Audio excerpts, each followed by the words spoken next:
Hello everyone, welcome to Pearl Perspective. My name is Swapnil and in this video I will be talking about my weakest subject reasoning. सच में बताऊँ तो बहुत से लोग होते होंगे जो बोलते होंगे रीजनिंग बहुत इजी है एक्सेट्रा एक्सेट्रा, बट मेरे लिए ये सब्जेक्ट वाज द हॉरर. मुझे बहुत टफ लगता था ये subject. But fine, as you can see on the thumbnail also, I sometimes I use to score 3 or 4 marks in prelims level mock. From that low marks to now I'm scoring 20 plus in SBI PO mains mock. So that I can say yes, I have converted my weakness to my strength. And now let me talk about how I have done this. So यहाँ पर weakness की spelling गलत है, please ignore it, I will correct it later. So let's go to the syllabus first.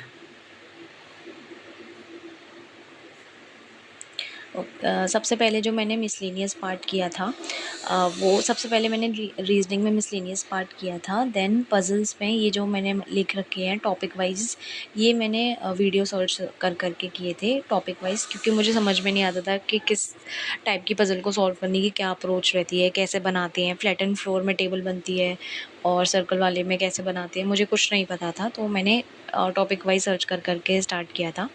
उसके बाद critical reasoning, data sufficiency and input output, ये हमारे mains के टॉपिक रहते हैं. क्रिटिकल रीजनिंग हमें टफ लगती है, मुझे भी टफ लगती थी. ऐसा लगता है कि इसके से तो सारे आंसर गलत ही जाते हैं, बट नहीं, ऐसा नहीं है. इसमें से कुछ टॉपिक हैं जैसे cause and effect and course of action. ये दो टॉपिक मुझे जनरली ईजी लगते हैं. And usually you will see that puzzles and critical reasoning coming in mocks are way difficult than they are coming in the real examination. Also this is same for the input output तो mains के mock में solve ही नहीं होता है. But जो मैंने IBPS PO mains का एग्ज़ाम दिया है 2025 में, उसमें इनपुट आउटपुट बहुत इजी था. In fact puzzles were also doable, but somewhere I was not able to solve the puzzles. एक पजल जो बहुत इजी थी वो पता नहीं क्यों मुझे नहीं दिखाई दी. बाद में बच्चे बता रहे थे कि ये पजल बहुत इजी थी. बट या दिस हैपन्स कि आपको मेंटली प्रेजेंट रहना पड़ेगा एग्ज़ाम में. सो लेट्स स्टार्ट कि मैंने मिसलेनियस कहाँ से किया था. उससे पहले I want to show you my marks. This is जो नीचे वाला स्कोर कार्ड है वो मेरा IBPS PO प्रीलिम्स के मॉक का है, जिसमें मेरा 3.75 स्कोर आया है, विच यू कैन अज्यूम कितना ज़्यादा कम है. एंड ये जो ऊपर वाला स्कोर कार्ड है ये IBPS PO मेंस के मॉक का है, जो मैंने कुछ टाइम पहले दिया था, लगभग 1-1.5 महीने पहले. तो उसमें मेरा 29.5 स्कोर आया है, you can see on the screen. तो let's start. I have put the screenshots to build credibility कि हाँ मैंने पढ़ा है, ये सब्जेक्ट बहुत ज़्यादा पढ़ा है. तो I think I am the right person to guide you on your journey. Let's start. मैं डायरेक्टली आपको प्लेलिस्ट और यूट्यूब चैनल पे लेके चलती हूँ जो मैंने फॉलो किए थे. स्टार्टिंग विथ, देखो, एक तो ये मैंने पहले भी बताया है कि I use to give Smartkeeda's mock test, and along with that I also use to give Adda 247 का ऐप पे जो डेली क्विजेज़ आते हैं, मैंने वहाँ से बहुत सारे टेस्ट दिए हैं टू इंक्रीज़ माई स्पीड. मैंने मिसलेनियस पार्ट जो है वो अंकुश सर से कवर किया है. सिर्फ मिसलेनियस किया है, इनका कोई ना एक वन शॉट वीडियो देखा था मैंने सारे टॉपिक्स का. Direction, distance, coding, decoding and inequality का सर एक बताते हैं, डोरमेट वाला मेथड बताते हैं. मिसलेनियस का मैं बोलूँगी जब आप एक बार वन शॉट देख लोगे तो आई डोंट थिंक सो आप दोबारा वीडियो पर रेफ़र करोगे, क्योंकि बहुत ईजी रहता है. बस आपको अपनी स्पीड और एक्यूरेसी मेंटेन करनी होगी यूजिंग मॉक्स एंड क्विजेज़. ठीक है. सेकेंड, पजल्स भी सर की काफ़ी प्लेलिस्ट हैं, एज़ यू कैन सी. लेकिन मेंस की पज़ल का अंकुर सर का ये रहता था कि ये एक पहले पज़ल बनाते हैं, उसमें ना केसेस बनते हैं. तो ये ऐसे बोलते थे कि पहले मैं ये वाला केस बना के देखता हूँ, बन जाता है तो ठीक है, नहीं तो दूसरा बना के देखूँगा. बट मैं जब मॉक्स में ये चीज़ इम्प्लीमेंट करने की कोशिश करती थी, मेरा बहुत ज़्यादा टाइम वेस्ट हो जाता था और एट द एंड मुझसे क्वेश्चन बनता ही नहीं था. तो देन आई डिसाइडेड कि नहीं, हम एक केस को छोड़ के दूसरे केस को लेके नहीं चल सकते, मुझे सारे केसेस को साथ में लेके चलना पड़ेगा. Then I switch to Sanjay sir. मैंने सारी वीडियोस देखी हैं जितने भी यूट्यूब पढ़ाते हैं टीचर्स, बट संजय सर मुझे अब तक के बेस्ट लगे. मैं अभी भी संजय सर को ही फॉलो कर रही हूँ मेंस के लिए. तो yeah these are some playlist of Sanjay sir. Sanjay sir के 2 चैनल हैं, एक तो वो ऑलिव बोर्ड पे पढ़ाते हैं, दूसरा उनका खुद का चैनल है द आर्ट ऑफ रीजनिंग करके। यहाँ पे ना अभी ये मेंस की क्लासेस सर ने स्टार्ट कर दी हैं, शायद ऑल्टरनेट डेज पे चलती हैं, तो you can watch the new classes of 2026 also and 2025 और 4 की तो बहुत सारी वीडियोज़ हैं। आप ऐसा मत सोचिए कि 2026 में कुछ अलग कंटेंट आ जाएगा या बहुत ज़्यादा ही अलग चीज़ें हो जाएंगी। आप पुरानी प्लेलिस्ट भी रेफ़र कर सकते हैं, they are also good. Then there is Smriti madam. मैंने ये 2 टीचर का ही ज़्यादा मुझे समझ में आया था, ज़्यादा मैंने इधर उधर नहीं किया। बाकी मैंने मॉक्स जो मैं यूज़ करती थी ऑलिव बोर्ड और गाइडली के, वही ज़्यादातर रेफ़र किए हैं। और क्विज़ेस के लिए मैंने स्मार्ट कीड़ा और गाइडली का रेफ़र किया है। दैन देयर इज़ ओके, एक ये टीचर भी हैं वर्चुअस करके, इनका ये M3 वाला प्लेलिस्ट काफ़ी फेमस है, आप इसको देख सकते हैं मेंस के लिए। एंड सर ना ये सर लाइव मेंस के मॉक्स अटेम्प्ट करके दिखाते हैं आपको, गाइडली और ऑलिव बोर्ड के। आप सर्च करेंगे तो आपको मिल जाएंगे, वहाँ से आप ये देख सकते हैं कि कौन से क्वेश्चन छोड़ने वाले होते हैं, कौन से क्वेश्चन करने वाले होते हैं, किस तरीके से अप्रोच रखनी चाहिए एग्ज़ाम में, प्रीलिम्स में या मेंस में। Then there is this ma'am is also good, Smriti ma'am. इनका भी मेंस का प्लेलिस्ट है, as you can see there are 200 more than 200 videos of mains. तो मेंस के लिए तो आप भर भर के प्रैक्टिस कर सकते हो सारे टीचर्स से। एंड देयर इज़ एक और टीचर है सौरभ सर करके, 1 मिनट लेट मी सर्च। या सौरभ सर मेंस रीजनिंग, इनका ना एक चैनल है चैम्पियन रीजनिंग करके। तो here also they have provided SBI mock and SBI clerk mock, तो आप इनको भी रेफ़र कर सकते हैं। He is also very famous teacher. मैंने आपको सारे बेस्ट सोर्सेज बता दिए हैं, सारे बेस्ट टीचर्स बता दिए हैं जो रीजनिंग के हैं इस समय। और मैंने जो फॉलो किए थे वो मिसलेनियस के लिए अंकुश सर को किया था एंड पजल्स के लिए संजय सर को किया था। संजय सर ना प्रीलिम्स और मेंस का दोनों का ही प्रीवियस ईयर क्वेश्चन भी करवाते हैं, तो आप वो भी देख सकते हो। बट वो ना शायद पेड में रहता है इनका, यूट्यूब पे ही जो पेड रहता है मेंबरशिप लेने के लिए, करीब 30-40 रुपीज़ का होता है, वो आप देख सकते हो। मैं जब सर लाइव लेक्चर लेते थे तभी देख लेती थी लाइव लेक्चर, और 1 दिन बाद तक वो फ्री रहता है, फिर वो पेड में चला जाता है यूट्यूब प्रीमियम वाले में, तो आप वो भी देख सकते हो। और उसके अलावा one book I have followed that is olive boards quiz mania.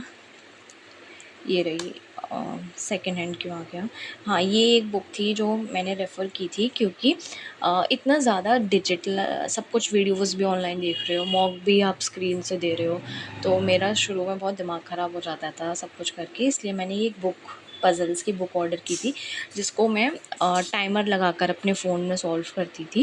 And I will also show you in this video how I use to solve these puzzles from this book. Puzzles मेरा सबसे week part था reasoning में, बहुत बहुत बहुत मेहनत करी है मैंने इसमें। एंड ऑल्सो वन क्वेरी जो लोगों की रहती है कि पज़ल 1 मिनट में तो सॉल्व हो ही नहीं रहा, हम कैसे करेंगे। मैंने ये क्वेरी एक टीचर से पूछी थी रीजनिंग के, and he said to me कि स्वप्निल, पज़ल 1 मिनट में नहीं हो रहा, और शायद बहुत से कम लोगों का ही होता होगा। वो लोग जो ऐसे दिखाते हैं यूट्यूब पे कि हमारा 1 मिनट में सॉल्व हो जाता है, वो या तो पहले से पढ़कर बैठे होते हैं उस पज़ल को, या फिर वो 3 या 4 साल से प्रैक्टिस कर रहे होते हैं, तो उनकी इतनी स्पीड बन चुकी होती है। सेम एडवाइस मैं आप लोगों को देना चाहती हूँ कि पज़ल्स में उतना दिमाग मत मारिए, बल्कि अपने जो बाकी के टॉपिक्स हैं उन पे फोकस कीजिए कि आप उनको 1 मिनट के अंदर कर पाएँ। जैसे मैंने यहाँ पर एक मॉक भी रखा है अपना, ये ऑलिव बोर्ड का एक मॉक है क्लर्क लेवल का, SBI क्लर्क का। मैं यहाँ पे बस आपको एक रफ़ टाइम दिखाना चाहती हूँ कि क्वेश्चन कितनी जल्दी हो सकता है। ये एक छोटू सा क्वेश्चन है, अल्फ़ा न्यूमेरिक में मैं काउंट करूँगी। I done this question in 15 seconds and topper has also done in 15 seconds. तो आप इन टाइप के क्वेश्चंस पे टाइम रिड्यूस करिए, आपको पज़ल्स के लिए अपने आप ही टाइम मिलेगा, ठीक है। जो PO प्रीलिम्स में पज़ल्स आती हैं, वो जो इजी पज़ल्स रहती है वो 2 से 3 मिनट में बन जाती है, और जो टफ़ पज़ल्स रहती हैं थोड़ी मॉडरेट लेवल की, वो 4 से 5 मिनट ले लेती हैं। तो आप जब इन क्वेश्चंस को जल्दी जल्दी करोगे आपको उन क्वेश्चंस के लिए टाइम मिल जाएगा। जैसे एक छोटू सी पज़ल है, 7 लोग बैठे हैं, 7 फ्लोर्स हैं, ये पज़ल विदिन 1 मिनट मतलब मोर देन 1 मिनट बन चुकी है मेरी, और इतना छोटू सा पज़ल आपका बन जाएगा। जब आप पीओ प्रीलिम्स लेवल की पज़ल प्रैक्टिस करोगे तो ये क्लर्क लेवल की तो बहुत जल्दी बनने लग जाएंगी आपके साथ। मैं जो करती थी वो जो मैंने आपको बुक बताई थी उससे प्रैक्टिस करती थी स्टॉप वॉच लगा के। मैं जब एक बार क्वेश्चन सॉल्व करती थी तो हो सकता है 6-7 मिनट में लगता था। फिर मैं उस क्वेश्चन को दोबारा से सॉल्व करती थी, तब मुझे कम टाइम लगता था और मैं उस क्वेश्चन को तब तक सॉल्व करती रहती थी जब तक वो 2 से 3 मिनट्स के अंदर नहीं बन जाती थी। हाँ, ऐसे करने से मेरे दिन में बहुत कम क्वेश्चन हो पाते थे, लेकिन quality, you don't have to focus on quantity, you have to focus on quality. तो हाँ, मेरी स्पीड एक्सपोनेंशियली इंक्रीज़ हुई थी ऐसा करने से, and I am also advising you the same. ऐसे सबसे पहले आप अपना पैटर्न बना लीजिए, आपको रीज़निंग में कैसे सॉल्व करना है। मैं रीज़निंग में सबसे पहले जैसे ऐसे मैं ढूंढती थी, जैसे ये पज़ल आई इसको मैं मार्क फॉर रिव्यू करके आगे चलते जाऊँगी। ये एक पज़ल आई, मैं सिलोजिज़म आया है ये, मैं इसको तुरंत सॉल्व कर लेती थी, and you can C within 1 minute मैंने सॉल्व कर दिया। 45 सेकंड्स का टाइम लेके चलती थी मैं सिलॉग्स के लिए, but you can C topper have solve this question in 23 seconds. तो हाँ, इतना कम तो मेरा शायद ही कभी आया होगा, बट जितना मैं स्कोर सोचती थी अपनी माइंड में मैं उतना लगभग कर लेती थी। मैं बस इतना कहना चाहती हूँ आपसे कि मिसलेनियस को विदिन 1 मिनट के अंदर जल्दी से जल्दी सॉल्व करने की कोशिश करिए, ताकि आपके पास पजल्स के लिए टाइम बच सके। आई थिंक आप मेरी बात समझ गए होंगे अब तक, और अपनी स्पीड से ज़्यादा एक्यूरेसी पर फोकस करिए, क्योंकि एक्यूरेसी सही आएगी। देखो सारे ग्रीन ग्रीन बॉक्स दिखते हैं तो कितना अच्छा लगता है, वहीं अगर यहाँ मालूम मैंने सारे क्वेश्चन अटेम्प्ट किए होते और उसमें से 5 गलत हो जाते मेरे, तो शायद मेरे मॉक्स में स्कोर और ज़्यादा कम आता। ठीक है, ये पार्ट आपको आई थिंक क्लियर होगा। Then there is one Telegram channel which I want to share with you, Guidely का PDF. If you want have this in mind कि गाइडली के पीडीएफ सॉल्व करना है मुझे देखना है किस टाइप के क्वेश्चंस होते हैं, then you can refer to this channels में बहुत सारे पीडीएफ्स आपको फ्री में मिल जाएंगे। आप उनको टाइमर लगा के कर सकते हैं। ऑल्सो वन थिंग कि इसमें ना सारे ही सब्जेक्ट्स हैं, जैसे क्वांट्स के, रीजनिंग, इंग्लिश, सबके मिल जाएंगे। प्रीलिम्स प्लस मेंस का भी मिल जाएगा। If you are like someone who want to use Guidely PDF, आप ये टेलीग्राम चैनल सर्च कर सकते हैं। बाकी मैंने तो ये फॉलो नहीं किया था, क्योंकि ऑलरेडी वीडियोस और मॉक्स इतना ज़्यादा हो जाता है कि मैं और पीडीएफ का बर्डन अपने ऊपर नहीं डाल सकती थी। आई थिंक ये आपको क्लियर होगा। उसके अलावा let me see something is left. Okay, so next is, oh, I have already shared my scores with you. Next, okay, so I have posted one post on my YouTube channel to ask you about your doubts in the reasoning section. I think Mohit, I have solved your doubt के mains के question कहाँ से practice करने हैं। मैंने आपको 4-5 teacher बताए, आप सबकी प्लेलिस्ट की 2-2 3-3 वीडियो देखिए, आपको जो बहुत अच्छे लगे उनकी प्लेलिस्ट आप कंप्लीट कीजिए। बाकी आप मॉक से जो भी आप कंसेप्ट सीख रहे हैं वहाँ से उसको इम्प्लीमेंट करने की कोशिश कीजिए। सेकंड इज़, रीजनिंग मेंस के लिए कोई कोर्स लेना पड़ेगा? बिल्कुल नहीं लेना पड़ेगा, मैंने भी नहीं लिया था। और हमें ऐसा लगता है कि मेंस का जो पेड मॉक होता है उसमें बहुत अच्छा कंटेंट प्रोवाइड करवाते हैं, ऐसा कुछ नहीं होता है। सेम कंटेंट ही रहता है यूट्यूब पे भी, और मेंस के जो पेड कोर्सेज़ हैं उसमें भी। मैंने कुछ टेलीग्राम चैनल्स चेक किए हैं जहाँ पर पुरानी जो प्रीमियम वीडियोज़ होती हैं उनको कुछ 100-200 रुपये देकर परचेज़ कर सकते हैं आप। तो हाँ, मैंने देखा है वहाँ से, लेकिन कुछ फ़र्क नहीं पड़ता। यूट्यूब का कंटेंट भी बिल्कुल सेम ही लगेगा आपको, कुछ ज़्यादा फ़र्क लगेगा नहीं। बेस्ट टीचर्स मैंने आपको बता दिए। And then there is PU prelims का पज़ल 4 मिनट में बनता है, उसको टाइम कैसे रिड्यूस करें। जब आप एनालिसिस कर रहे हो ना उस मॉक का, तो उस पज़ल को स्टॉप वॉच लगा के दोबारा से सॉल्व कीजिए, जब तक वो 2 मिनट के अंदर नहीं आ जाए, एंड आई एम श्योर वो 2 मिनट के अंदर सॉल्व हो जाएगा आपसे। ऐसा करने से क्या होगा ना, आपकी माइंड में रिफ्लेक्सेस क्रिएट होंगे कि इस टाइप का पज़ल आएगा ना तो मुझे इस तरीके से अप्रोच करना है। आप अप्रोच माइंड में रखिए अपने में, और जब आप दूसरा मॉक देना, अगर सेम टाइप का पज़ल आता है तो आप उसी अप्रोच से उसको सॉल्व करेंगे। तो ऐसे धीरे धीरे करके आपका टाइम यहाँ पर रिड्यूस होगा। ठीक है, और इसके अलावा किसी का कोई और डाउट हो तो please let me know in the comment section. मैंने सब कुछ बता दिया आपको, best teachers, best sources, मॉक्स, quizzes, and okay, I think मैंने सब कुछ बता दिया, आइडियल टाइम वगैरह। इसके अलावा आपका कोई डाउट हो तो मुझसे पूछ लेना कमेंट सेक्शन में। So this is the book I was saying to you. In this video I will be solving one puzzle for you to let me know, to tell you the approach. आप इस puzzle को मतलब timer लगा के video pause करके खुद solve करके देखिए कितनी मिनट में होता है, एंड फिर मुझे बताइए कि आपका कितने मिनट में हुआ। मैं बहुत टाइम बाद एक प्रीलिम्स की पज़ल सॉल्व कर रही हूँ। इसमें 8 चेयर्स हैं, 6 पर्सन्स हैं एंड 2 पर्सन्स वेकेंट हैं। तो इनिशियली मैं ये सब कुछ लिख लेती थी क्योंकि पज़ल करते समय मैं भूल जाती थी कितना है, बट धीरे धीरे मुझे आदत हो गई तो मैंने ये लिखना शुरू किया। उसके बाद जैसे अगर ये दे रखा है कि इमीडिएट लेफ़्ट में है तो मैं उसको सर्कल बना के या एरो से रिप्रेजेंट करती थी ताकि मुझे याद रहे कि हाँ एडजेसेंट वाले में क्या डिफरेंस है और इमीडिएट लेफ़्ट और इमीडिएट राइट वाले में क्या डिफरेंस है।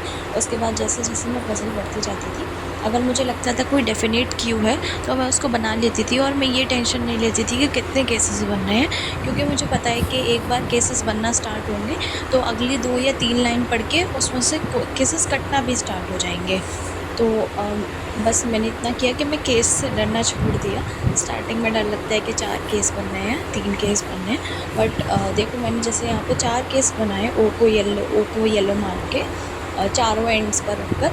बट जैसे ही मैंने अगली कंडीशन पढ़ी थी कि ये पर्सन एल उसके राइट में बैठा है, एंड लास्ट में एक और कंडीशन है इसमें कि ओ के पास वेकेंट नहीं बैठा एंड ओ के सेकेंड लेफ़्ट में ब्राउन बैठा है। तो जो हमारे लेफ़्ट मोस्ट पार्ट्स हैं उसमें तो ओ पे ब्राउन मतलब ओ के लेफ़्ट में ब्राउन आ ही नहीं सकता, तो हमारे पास जो राइट मोस्ट 2 केसेस बचे वही सही होंगे।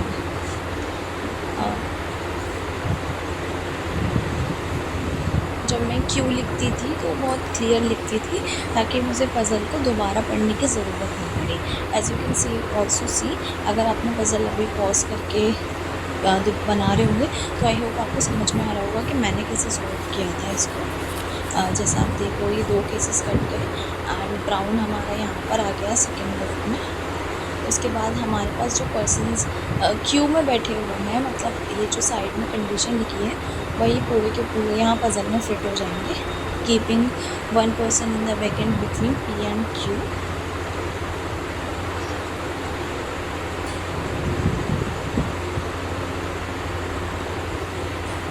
And it was given that blue was sitting adjacent to